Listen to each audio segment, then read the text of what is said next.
Hi, welcome, Sanja. How are you? Great to see you. Oh, it's so lovely to see you, Al. I'm doing okay. It's the end of the year. I don't Yeah, know. I don't want to lie to anyone, but I think I'm doing as well as possible. well, it's coming up on midsummer down there. Is that right there in That Buenos is Aires? true. That is true. Hey, before we jump into things, if you would just please introduce yourself and why this topic is so important to you. Oh my, I don't even know where to start. So I'll introduce myself. My name is Sanja Licina. I am an organizational psychologist, generally an internal optimist. I was born and raised in former Yugoslavia and Serbia. I lived in the US for about 21 years afterwards, London for a couple. And right now, as Al mentioned, I'm in gorgeous, beautiful, sunny Buenos Aires. I work as president of a workforce business unit at Question Pro. And personally and professionally, the reason I'm here and why empathy and kindness is so important to me is that it's something that I prescribe to and I try to live up to in everything that I do in my personal life and in work. Because in my personal life, as I mentioned, I've lived on three different continents. I speak three different languages daily. I have friends and family all over the world in all different kinds of situations. I have a team who's all over the world. I have clients who are all over the world. And one of the key things that I want to focus on is how to help people live happier, more fulfilling lives, especially in my professional career as an organizational psychologist professionally. And I think such a big part of that is how we connect with others and how well we understand them, and wow, is it an art and a science? So I'm definitely not here as somebody who has all the answers, but I'm here as somebody who has thought about it a lot, who has practiced it a lot, and just has infinite passion for it. So that's a little bit or a lot about me. Al, I think probably most people joining us know you, but would you like to quickly introduce yourself too, please? Well, and I'm just going to jump right into why this is so critically important to me as a human being, as a father, as a Yeah. professional, as a coach, as a leader. It's something that Yeah. you and I have long talked about. It takes energy, it takes capacity. We have to Yeah. apply our time to actually listen and learn, and in turn, take appropriate action. And when we do employee experience, employee listening surveys, yes, we get data, and then it goes into a leader or managers or HR business partners' hands, and they have to do something with it. They have to Yeah. create, I mean, hopefully focus groups are still happening, but at the very least they're having Yeah. discussions, tell me more about this. So in other words, we have to practice empathy and taking appropriate action. I know you're going to talk about distinction between compassion Yeah. and empathy. So at the end of it, this is a skill that needs to be nurtured. And when do we learn this? When do we practice it? And yes, ideally, we're going to be practicing it in our professional lives. And obviously, that's difficult through a screen like we're doing here today. But as we go into the holidays, I'm particularly curious what your perspectives and ideas are on how we actually sit and do active listening, how we sit and actually try and empathize and put ourselves in other people's shoes. So, with that, what I know you're reading some books on this topic. So, So what comes to many. mind as we go into the holidays and we think about quote unquote practicing empathy? Yeah, yeah. Well, I would say one of the things that's really resonated with me lately, and you know, Andrea Hollingsworth, she's a good friend of ours, and I've been spending a lot of time with her. And she talks more particularly about self compassion. And so, to me, one of the huge realizations, because I went into this always thinking about empathy and connecting with others, and I've realized how much of that work starts within ourselves. And one of the things that I found, so I have a 6.5 year old, and his uncle and aunt bought him a book that talks about volcano and these different emotions. And it's a brilliant book. And it's about this little girl called Alba that gets really angry. And her parents tell her there's a volcano inside of her. And oh, you all don't know how many times I've like paid attention to my volcano. Forget about my 6.5 year old's volcano. I need to work on mine first. And so much of that, and the reason why I talk about that first is looking intrinsically and being compassionate with ourselves, understanding what triggers us, and then really working on how we react to it. And I will tell you firsthand, I am far from perfect. I am such a work in progress. And with my son, especially, so here, because I live in the southern hemisphere, he actually just finished kindergarten. So it's the end of the school year. We had all the different ceremonies. He's going to start new year. There's big emotions. And he's trying to figure it out, and I'm trying to figure it out with him. And so while we're, wrestling with these big things, I've had so many moments where I'm excited, and then so many moments where I feel stressed and frustrated, and I don't know how to react to something. And so it's paying attention internally. And then when you think about Al, you mentioned like friends and family and colleagues and connecting with others. I think always taking that time to understand what somebody is going through, no matter whether it's a 6-year old, a 2-year old, a grown up, it's really hard. I think if we think about us, and I talk about the Aura ring that I use a lot. And big part of the reason I talk about it is because it gives you a lot of different biometrics, and it tells you when your body is stressed, and it tells you when your body's relaxed. And I'll tell you this, I get daily surprises in how my body reacts to things. Like I might be in a big client pitch or a big where I'm like, oh, it's gonna be off the charts, my stats. And all of a sudden I'm relaxed. I'm maybe even restored. I'm like, how? Like if you would have asked me, like I would have been like, no, this was really nerve-wracking. And then there's situations where I'm with friends or I'm with family and I'm having a lot of time, like fun. And if you ask me, like, Sanya, how are you doing? Like, I'm amazing. I'm having a blast, and my ring says I'm like stressed off the charts. Mhm. And so the reason I also mention that is that's why the conversation is really important, because we have all of these different inputs. A lot of times we have assumptions on how we're reacting to something and how we're experiencing something.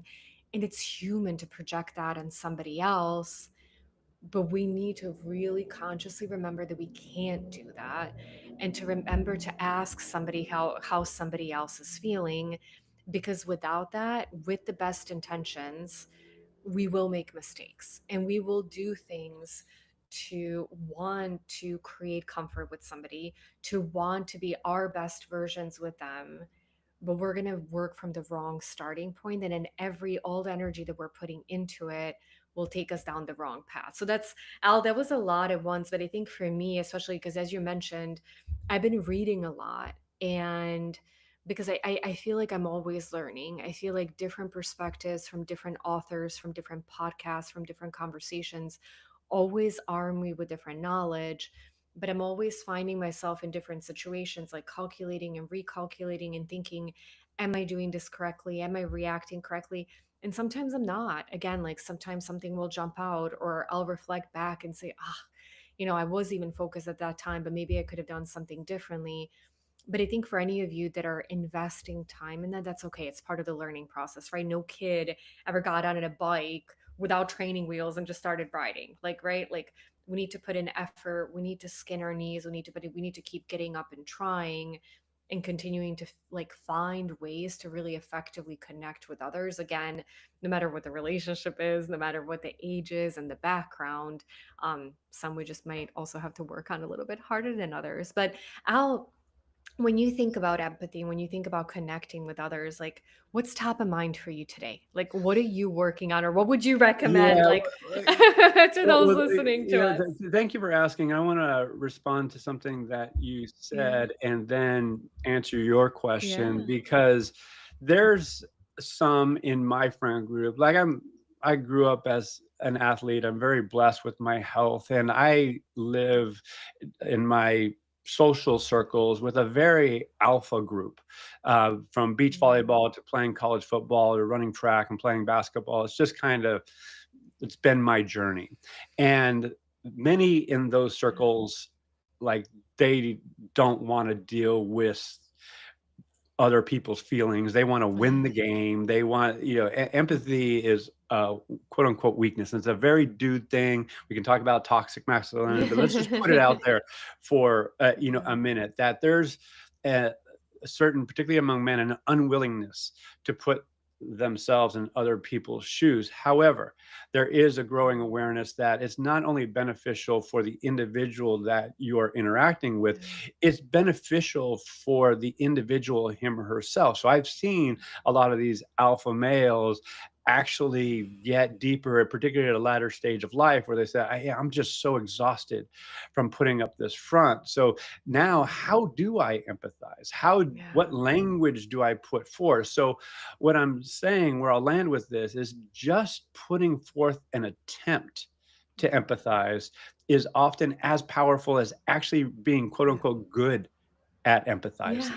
So I invite Yes. everyone just to try and stay Yeah. in what I call compassionate curiosity, and not look for what's wrong with what somebody's saying, but Mm. actually look for what's right and celebrate it, or even better, shrink the inner critic and elevate the compassionate witness. Take Yeah. away the judgment of good or bad and Yes. just be with what that person's saying. So that's what comes to mind. Now, one thing that I do when I am practicing empathy with my Yeah. kids, with coworkers, with those that I do not agree with, is the fact that AI and algorithms and social media and all these assets, all that information are bombarding them. So I have, oh my gosh, you are going through a lot. You're overwhelmed. You have confirmation Mhm. bias likely come at you and you don't even know it. So, I'm not that I'm trying to change the way you think or the outcomes, but what I Yeah. am compassionate to is that you have a lot of stuff coming at you. So what I try and do Yeah. is stay in this curiosity and try and help them feel heard so they're psychologically safe, so they can express themselves and we can have a dialogue. As Anand Giridharadas talks about in the book Persuaders, and what's happened in American society, the worst thing that can happen is that we stop talking, that we disconnect. And that's what I would hope for people going into this holiday season and beyond, as the new administration comes in the US, that we stay in dialogue. And staying in dialogue takes effort, it takes energy, and it's really, really hard. So that's where my energy is, not only going into the holidays, like I said, Yeah. but in 2025 and beyond, as AI takes a more prominent role in our work lives. So what are your thoughts as I share these perspectives and ideas, regarding, not only AI and the future of work, but Yeah. how we're going to be interacting with fellow human beings, not only in person, but through these screens. Yeah. Well, and I think you bring up a really important point. And I would say, like, one of the areas of challenge for me is I hate conflict and I try to stay away from it. And that's not always healthy, right? It's not healthy not to invite that open debate. So I think going into conversations, going into holidays, I think for people to think about when they bring up different topics, whether you know how somebody is going to react or not, to really keep that open mind, to try to understand when somebody is coming from, but also to create that emotional capacity to be able to bring that in. That's a really big deal, because if you hear things that you're not necessarily agreeing with or different opinions, you can't, like, if you start pushing back, if you start to change somebody's mind, like, it's really interesting because I've known that for adults, right? Like, and I think Adam Grant talks about that a lot. Like, you're not going to change somebody's mind by imposing your own opinion, but the way you can start to at least really hear them and really understand where they're coming from, and then have those healthy conversations. So I would say going into that, thinking about that capacity in your own emotions and how you would react to it would be really important. But I think even if it's not polarizing opinions, even if it's just really asking, like, I think a lot of times people will say, especially in the US, you ask somebody how they're doing and they say, I'm good.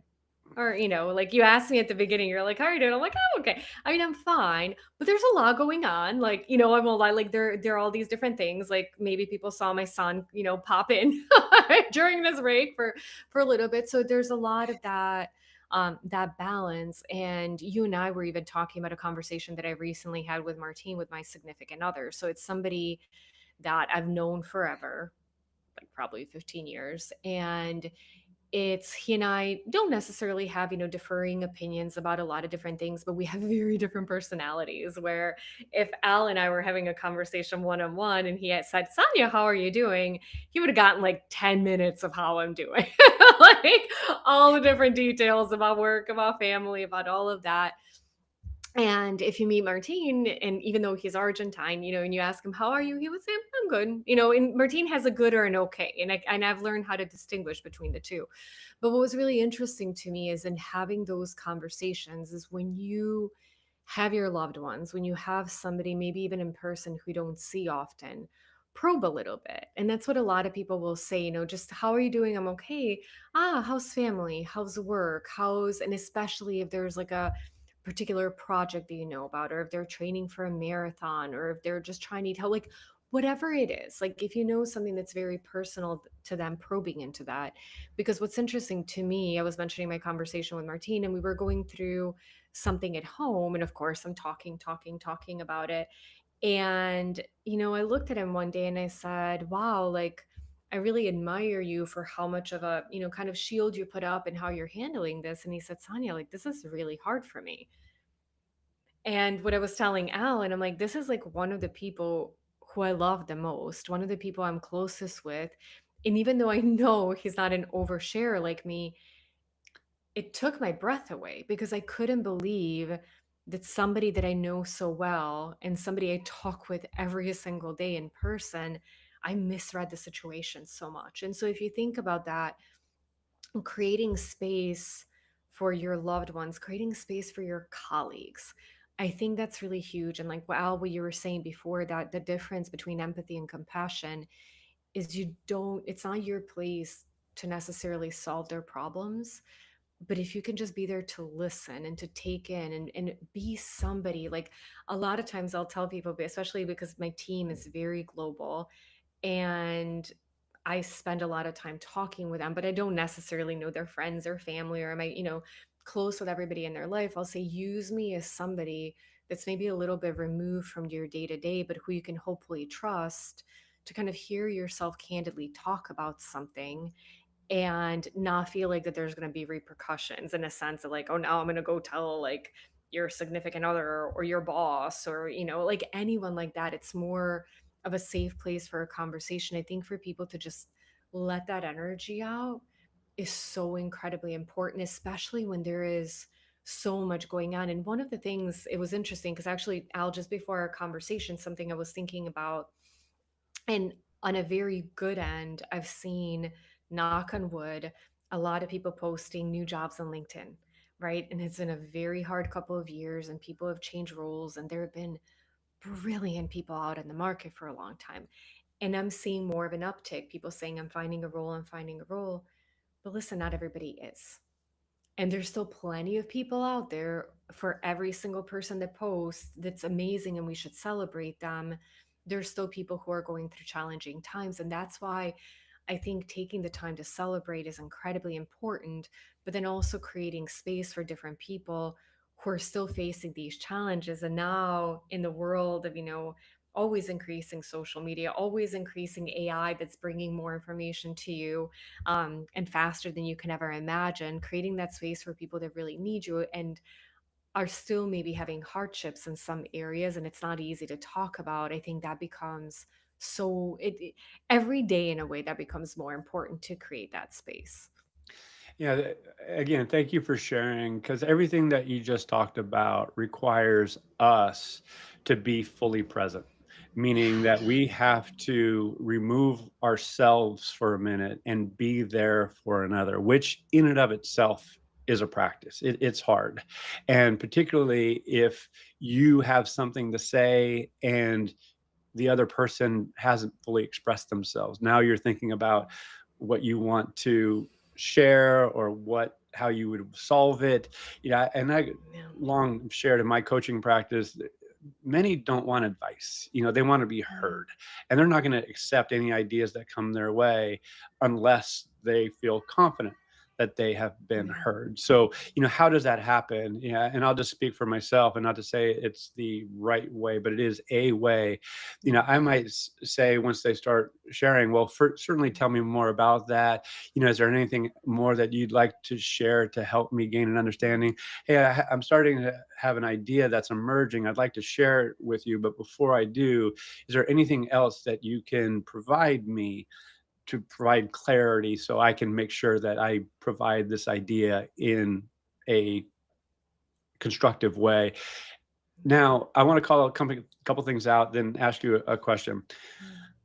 I don't like the term feedback. I just don't. And I'm not going to wax philosophical about it right now. But what I Mm. do advocate is compassionate curiosity and Yeah. OQIs, observations, questions, and ideas. Observations, just staying in curiosity, shrinking the inner critic, elevating the compassionate witness, asking clarifying questions, that, staying in growth mindset, beginner's mind. And then at the end, offering ideas, not telling them what to do, but offering them ideas that they can choose to take on if they want to. Now, Yeah. that means I'm letting go of those ideas. If they can move forward, they have agency. So that's really hard for people. Many people, well, I have this feedback for you, and I'm coming from a Mm. knowing place as Yeah. opposed to a compassionately curious place.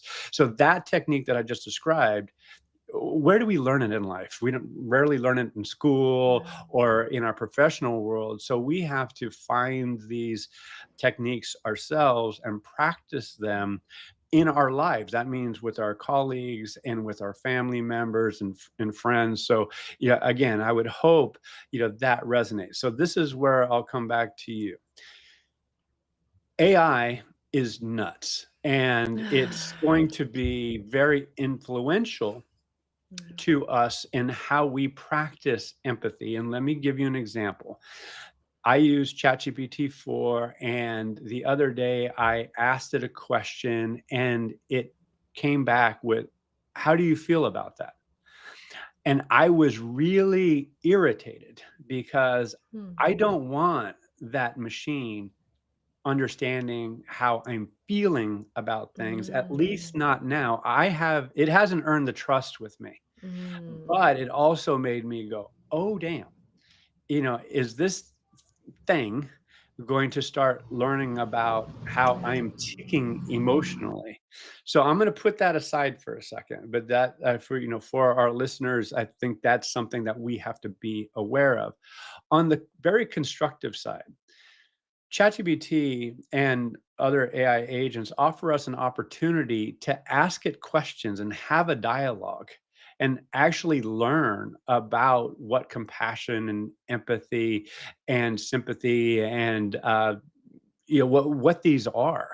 And so it's a safe place. There's no other human being involved. And as important as anything, it's available. So everything, when we have these discussions, it takes energy, it takes time. And not everybody has the time and energy. So what I'm very curious about and what I'm practicing is actually practicing interactions with ChatGPT.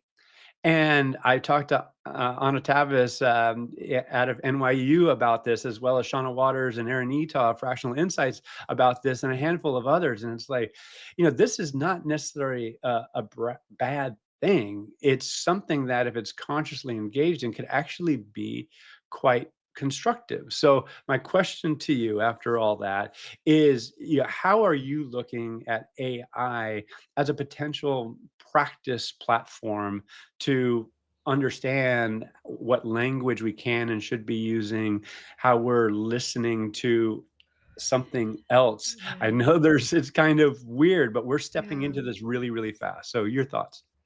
Yeah, well, no, I'm really glad that you bring that up because I have not thought about using it in that capacity. But as you're saying it, there's been among the different books that I've been reading, I've been reading a book about how to talk to children and how to rationalize them. And to me, I joke that like I've been mom the shortest amount in my life. Like I've been organizational psychologist longer, a student longer, a daughter longer, a spouse longer, and so that's like the most uncharted territory. And sometimes I still, I don't know, maybe because I'm a researcher at heart, I love reading books. As I was reading this book, sometimes it would get really overwhelming because it would give a lot of different examples, and I would think like, how am I ever, and I know even interaction with my son, I'm like, am I using that example correctly? Did I remember that? And so I think what you're saying could be really interesting because it could give people some practice. Now, what I don't know is there are a lot of different personalities out there. Now, there are a lot of commonalities in how we approach someone, how we treat them. What are things that are more likely to work, right? Like, even in these books that I'm reading, it's never saying like if you talk to your kids this way, it's 100% guaranteed to work. And a lot of times they'll actually say, parents will have given examples that it did work in one situation or it worked for a couple weeks and then it didn't. But I think for people, especially that's uncharted territory, I think it could be a very like real life way to practice in a very safe space. Again, without any guarantees. And I wonder if you could give, AI a prompt like, hey, pretend that I'm talking to my 6.5-year-old son, and this is, what the situation is. This is what I would say. Like, that's one thing that we're learning with Gen AI is the more context you give it, the better that it can perform. So I think that it could be a safe place on demand for people to role play, and very much the same in organizations. And I think, you and I have talked about feedback a lot. And to me, it's a word that I use, relatively often because it's, 360-degree feedback and there's certain things that are labeled with that. However, it has a certain stigma. And I think feedback to you is failure to me. And what I mean by that is like when people say, like, give yourself, like, you should fail. I don't want to fail. I don't want to fail. Like, I just don't want to. I get it, but I don't want to. And so I think there's this stigma around the world when someone's like, I have some feedback for you, like, there's nothing good coming here. Like, at the best, I'll get a poop sandwich. At the worst, I'm just going to get something I don't want to hear. And for me, failure is the same thing where it's, so I've rebranded that to experimenting.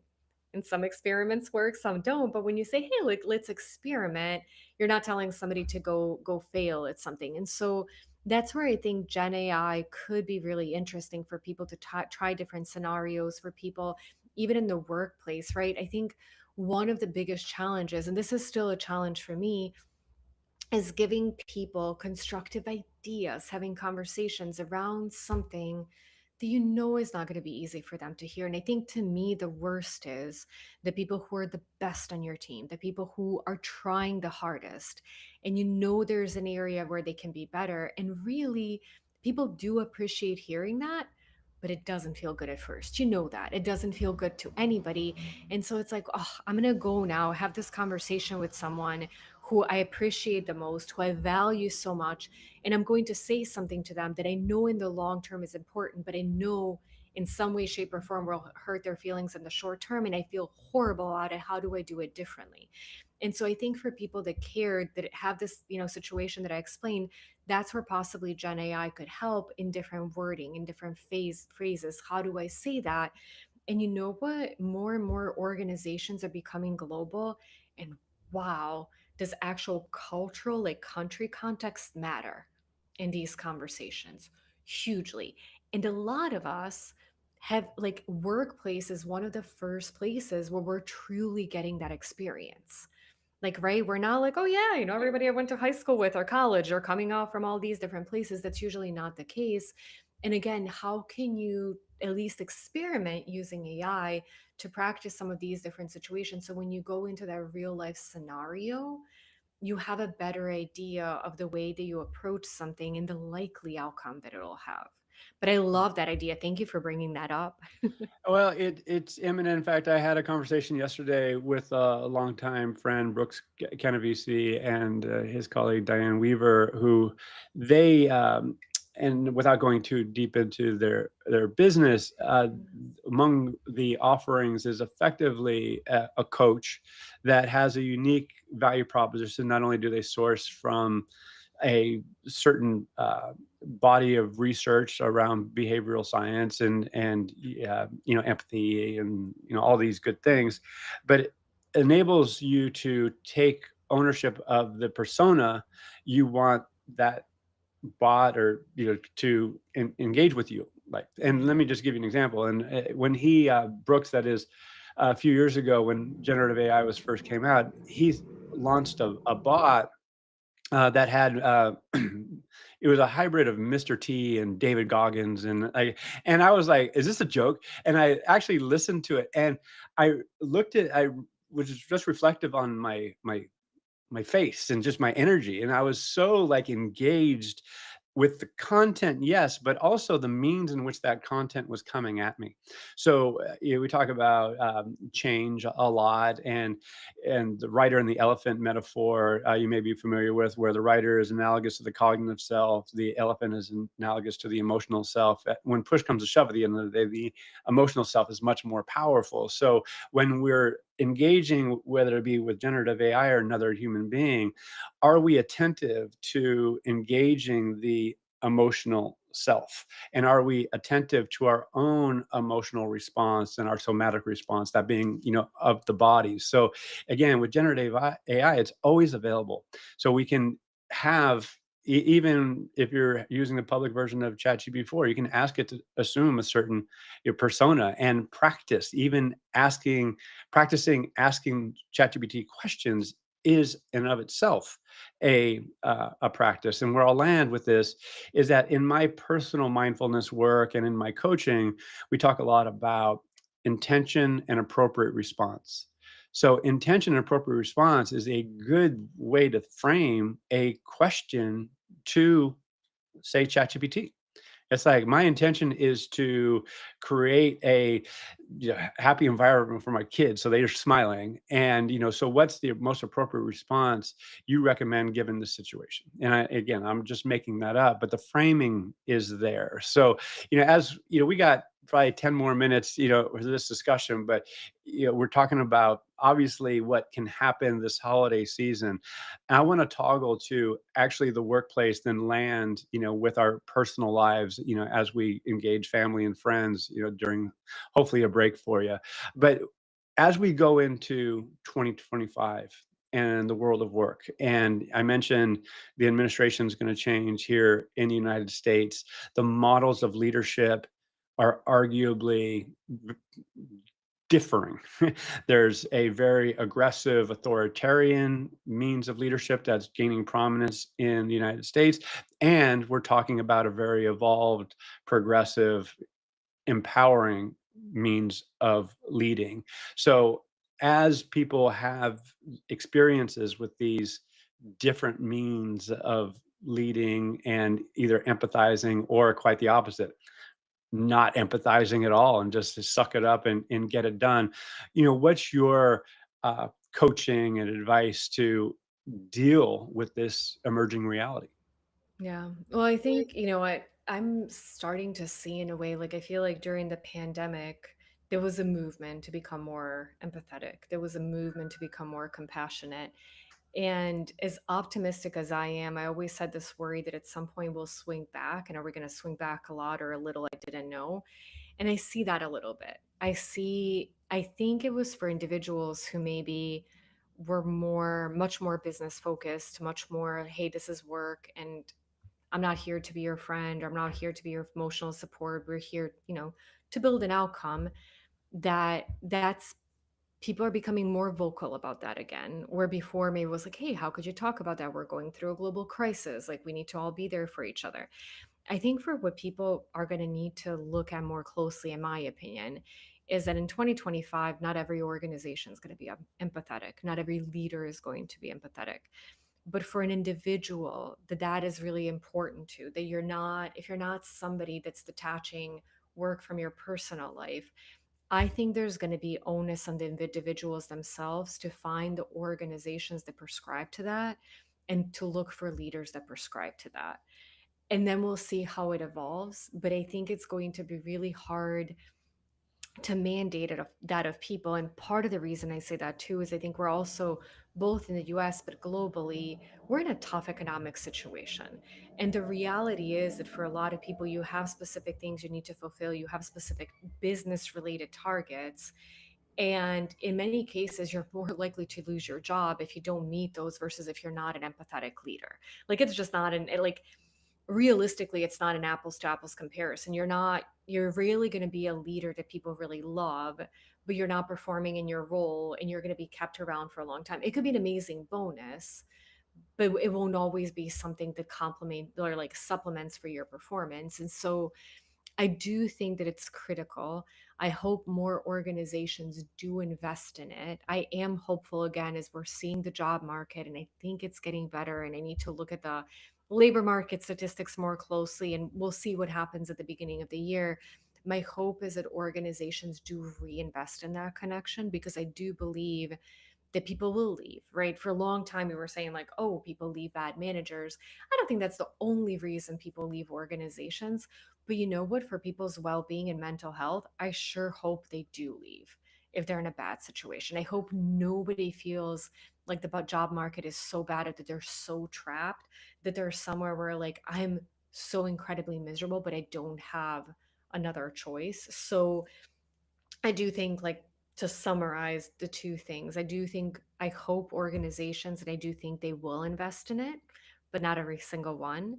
And I hope for the individuals that find that value, that to your point are working on mindfulness and their own well being, that they do take responsibility for themselves. And if they find themselves that they're not in a good situation, that they do take themselves out and look for a better work environment for them to be able to thrive overall.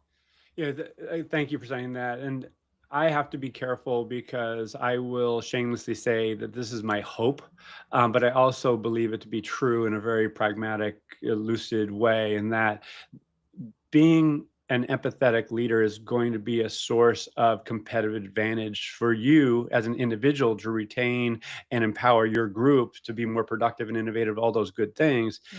And if you do that as an organizational norm, then your organization is going to have a hard to replicate competitive advantage in terms of attracting and retaining and empowering key talent.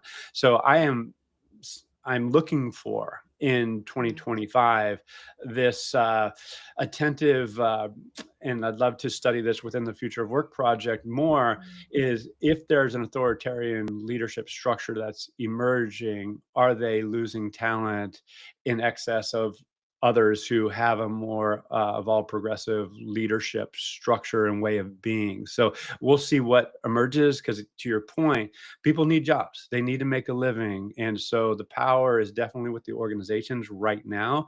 Is it going to sway back to the employees? Is there going to be this chaotic disequilibrium that is, going to be sustainable? I mean, who knows? We're going to find out. We're going to find out real quick, particularly as AI becomes more active and actually getting work done and impacting workforce size and all that. And that's just going to get more and more and more as we progress.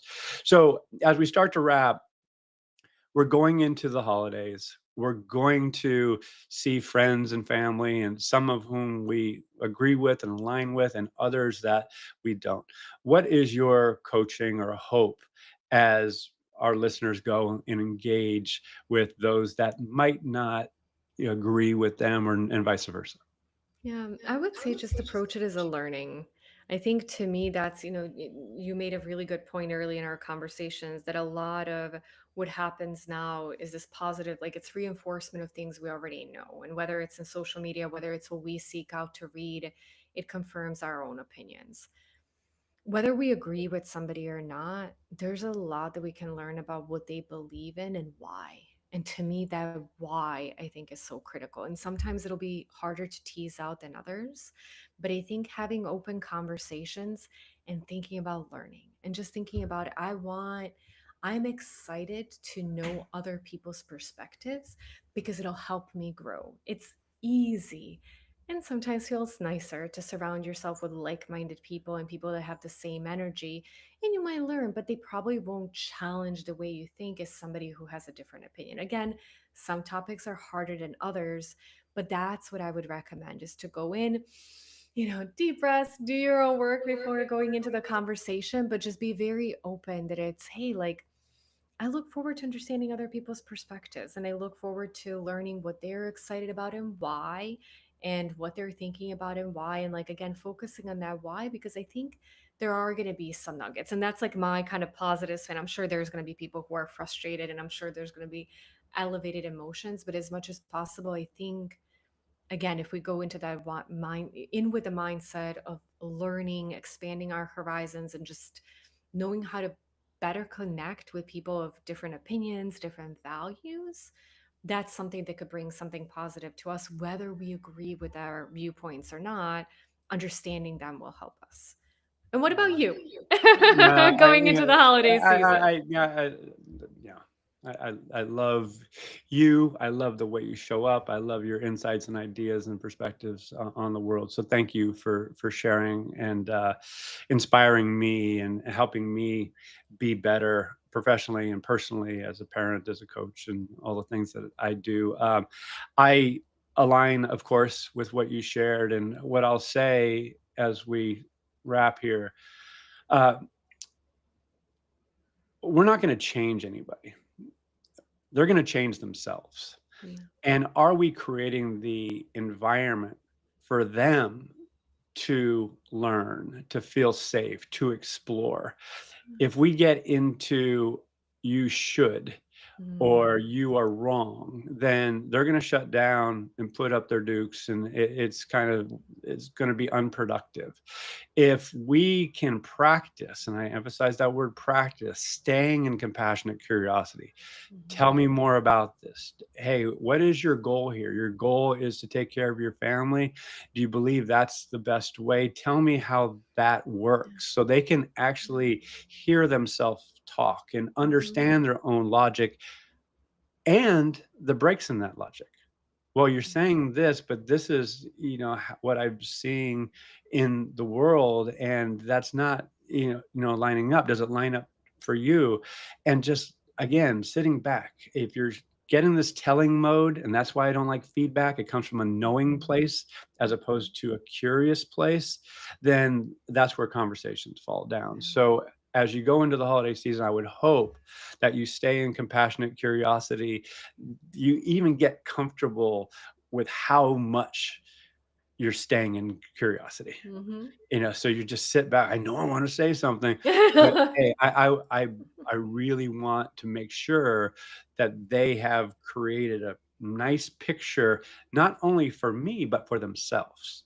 And so if you can help create that environment so they can paint that picture, and then they themselves can look back and look at it, both the beauty of it and the potential ugliness of it, then we're there. We're adding value to one another. So that's my hope, not only for this holiday season, but ongoing. So, final words. How can our listeners and viewers learn more about you and what you're up to?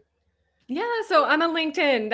I'm not on other social media platforms as much, but I do share a lot of my opinions and thoughts. So if we're not connected, I'd love to connect with you. I love learning from others, and you'll hear my snippets. And like I mentioned, I lead the business unit that focuses on employee experience at Question Pro. So if you're in a position that you're going into next year and you're looking for better ways to connect with your employees, and Al and I have talked about this a lot. Our philosophy is empathy at scale. So how do you really truly connect and understand what your employees are looking for? Please reach out, because I love to tell you a little bit more about what we do and what our approach is. And Al, thank you so much for having me. I love having these conversations with you, and your questions always provoke a lot of thought in my mind, and a lot of emotions, and a lot of things that I realized maybe I haven't thought about, and it's good for me to think about and practice. So thank you so much for this time and space today. I really appreciate it. And I hope for all of you that joined that this was a good use of your time too, that it gives you some ideas going into the holiday season, to be more excited about all the upcoming conversations and enjoy them more, and get even more out of this beautiful time of year. Well, again, Sanya, thank you. And everyone, thank you for being here, and be well. See you in the new year. All right. Cheers.